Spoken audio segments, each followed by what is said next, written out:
Hey y'all, so today I was just going about my day and I was like, man, I haven't done a good face routine in a while. And I was like, why not do it today? Just get a little self-care in. And sometimes when I get that self-care, I have a little glass of wine, let's be honest.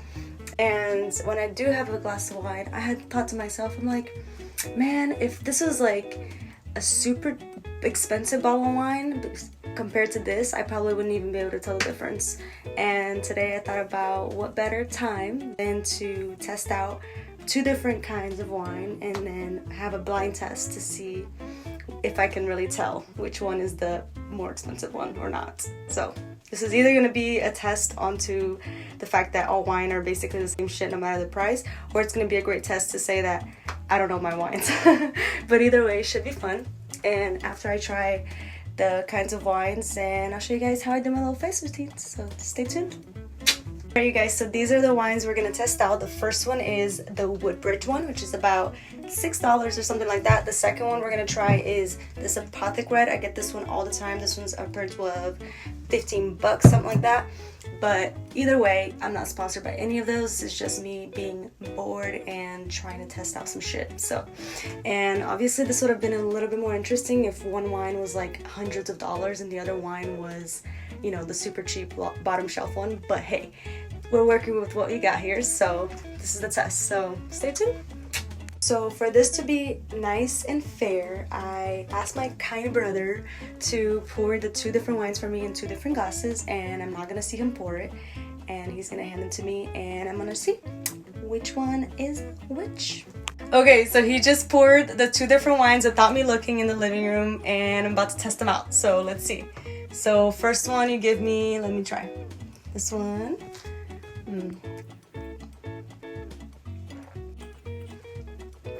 I feel like I'm gonna know this already. I'm surprised. Okay, the other one.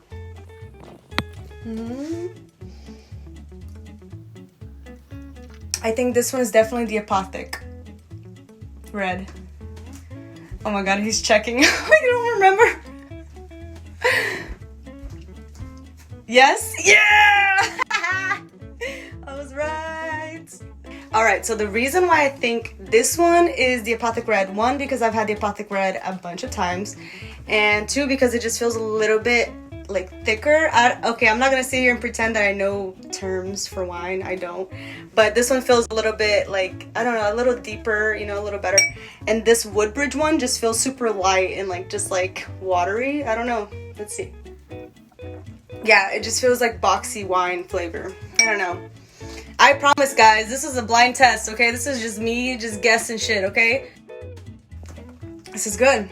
This is my Apothic right here. That's why I stay with the good shit, man. Alright, so now to the nitty-gritty.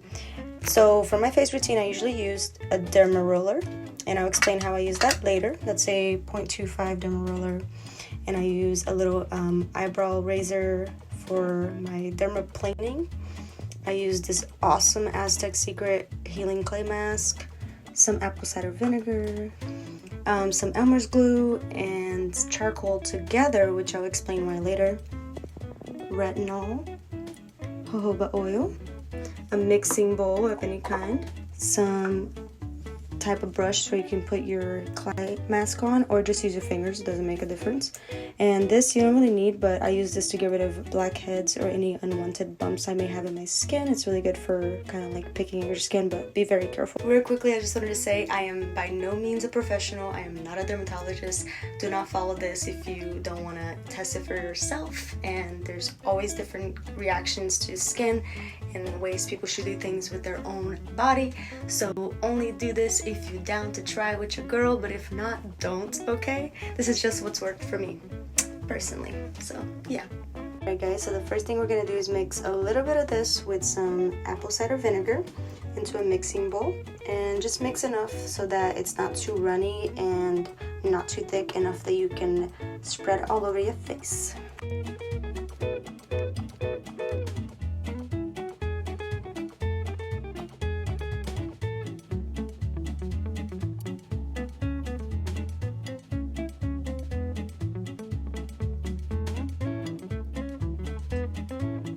Alright guys, so now that you have your mask on, all you have to do is wait about 10 or 15 minutes for it to dry.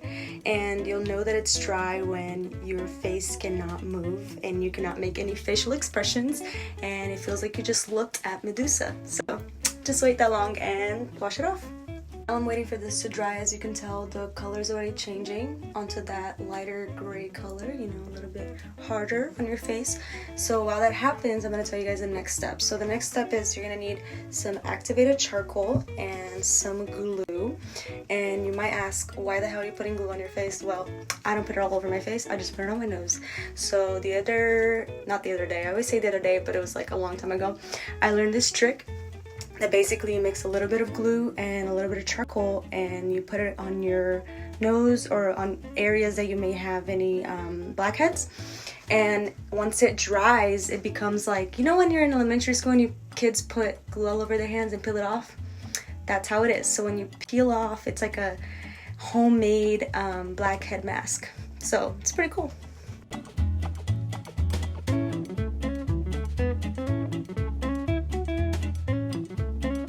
So now that I've washed the other mask off my face, I'm going to do the blackhead mask and put that all over the areas I may think has some blackheads. So now that you look like Wilfred, just wait for that to get real nice and dry and then you can peel it off. So I just took off my blackhead peel and my nose is already looking way cleaner than it did at the beginning. And I know from the video you can't really tell, but oh, trust me, in person, it's a whole other story. And so the next thing you're going to use is this little dude right here to get rid of all the little leftover blackheads that you may not have gotten. And mind you, one little thing is I don't usually do all of these steps at the same exact time. Sometimes I just see if my skin needs specific things and I separate them. Like sometimes I'll just do the mask and sometimes I'll just do the peel and then I'll hydrate my face. But if you feel like you really need that full cleanse, you can do everything at once, but don't overdo things on your face if you don't need it. So in order for all of your tools to glide easily across your face without being too rough with your skin, is you gotta hydrate your skin with some type of oil. And what I usually use is jojoba oil. You don't have to just use jojoba oil, that's just what I'm using right now, but you can also use vitamin E oil, grapeseed oil, or even some avocado oil, anything that is as extra virgin as it can be and multi-purpose.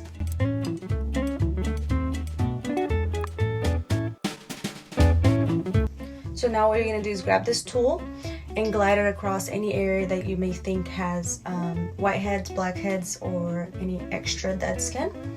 And I just slightly glide it across, nothing too rough.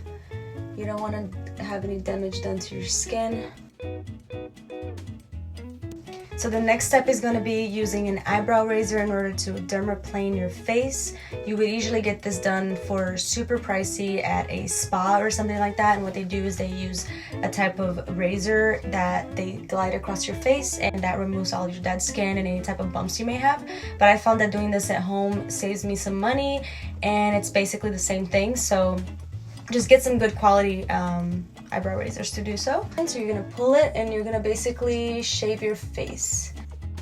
And I know that sounds a little bit crazy at first because that's when I first heard about shaving your face. I was like, oh my gosh, I'm never gonna do that. It's gonna create thicker hair. It's gonna make my skin feel rough. It's gonna make me have a mustache or something like that. But no, shaving your face is so cool. Not only does it make your skin super soft, but when you apply makeup, you have a clean and smooth canvas. Oh yeah, I forgot to mention, it also removes any extra facial hair you may have. Yes, women do have facial hair, and it may be peach fuzz, but that will all come off. So this is super awesome, and all you do is just slowly glide it across your skin, and you have to make sure to hydrate it first so that you are not hurting your skin, okay? So you'll really see the difference once you put what's left on your paper towel. It's really gross. See that already? So nasty. So the last tool we're going to use is a Derma Roller or a micro needling tool, and one of these you can find on Amazon or anywhere like that. And these have tiny little needles that you basically glide across your face, and as you glide it across your face, and you have a certain pressure to it, it creates micro abrasions in your skin. And what that does is it helps heal your skin. So if you have any stretch marks, aging marks, sun marks, hyperpigmentation, or even scars like acne scars, which I have tiny little acne scars from popping pimples before, and that's flattened out all of my little craters I had in my skin. So what happens is your skin naturally wants to heal itself, so whenever you create those micro abrasions, all the collagen goes into that area and tries to heal that area of your skin, so eventually your scars will minimize. And this is a miracle. So obviously it's not gonna happen right away, so if you do it once, you're not gonna get rid of acne scars, of course, but if you do it throughout like a few months, you'll definitely notice a difference. I have even seen people who have used it on reviews on YouTube, and they look way younger than they actually are because it helps minimize wrinkles as well. But like I said, please go easy with this. This is needles, okay? This is a once in a while thing. I do this process about once a month. And if I'm really wearing a lot of makeup all the time, I do it like maybe once every 2 weeks or something like that. This is a very rough facial, so don't be crazy.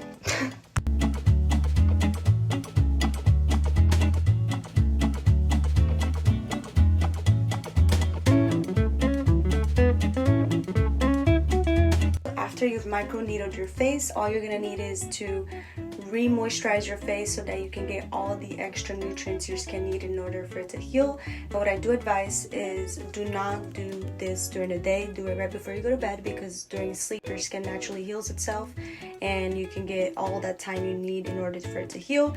Do not go in the sunlight after you've done this, because all of your skin is open to anything of the outside. So too much sunlight can actually mess up your skin even more because you have little holes in your skin. So I try not to do this during the day, or if you're gonna wear your makeup right after, try to do this right before bed or when you have nothing to do throughout the day and you're not going to go outside. So I usually use to re-moisturize my face after all these steps is either a natural retinol oil or some hyaluronic acid.